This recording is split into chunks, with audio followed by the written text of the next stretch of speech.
चाची प्रणाम। खुश रहा बिटिया। दिव्या कहाँ भैया? अरे नेहा आवा बैठा। कैसन बाड़ू? ठीक बानी। का बात बा, आज बड़ा खुश दिखत हूँ। अरे हमार रिश्ता तो हो गइल बा। अरे कैसे?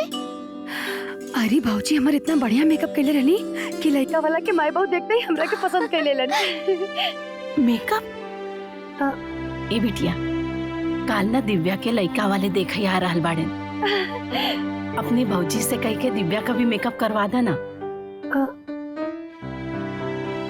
मेकअप? बिटिया तू तो जानते ही बाड़ू ना दिव्या का कितना रिश्ता आयल और कितना टूट गई। ठीक बा चाची, हम भौजी से बात करके बताई। भौजी हमार सहेली वो दिव्या भी आनू। हाँ। ओकरा के कल लड़का देखे वाला आवा तरन सन। अच्छा।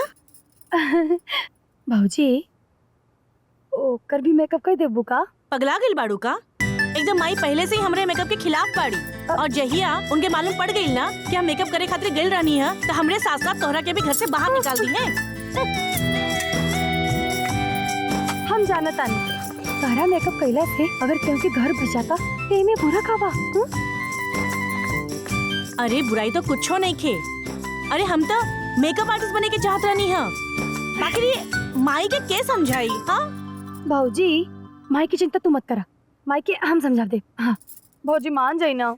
ए भौजी बस एक बार सुन ली ना हमार बात ना। भौजी मान जाई ना प्लीज भौजी।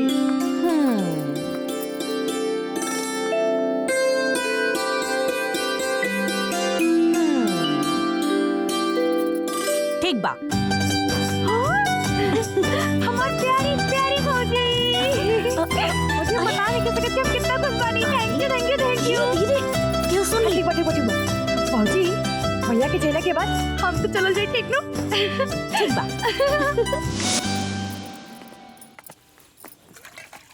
आज तनी बेसी दूधवा दे दा। माई तू लोगन कहाँ जात बड़ू?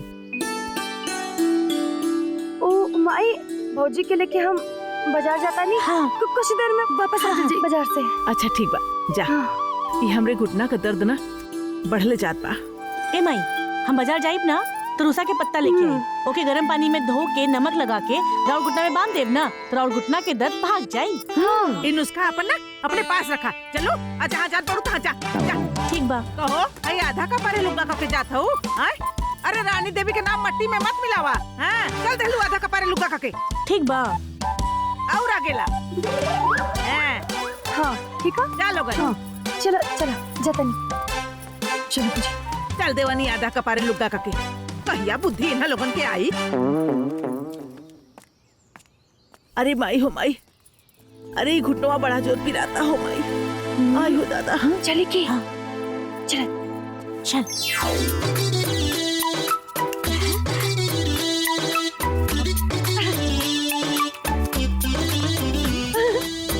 अरे वाह भौजी, तू तो हमारा सहेली के एकदम हीरोइन जैसा बना देलू। मन तक करता कि रहुआ हाथ चूम ले।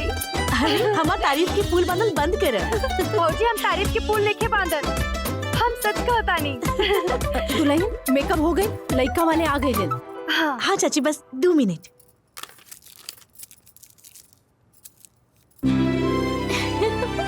देखिए चाची दिव्या कैसी लगती है? हमार बिटिया तो बड़ी सुंदर लागती है, केहू का नजर न लागे।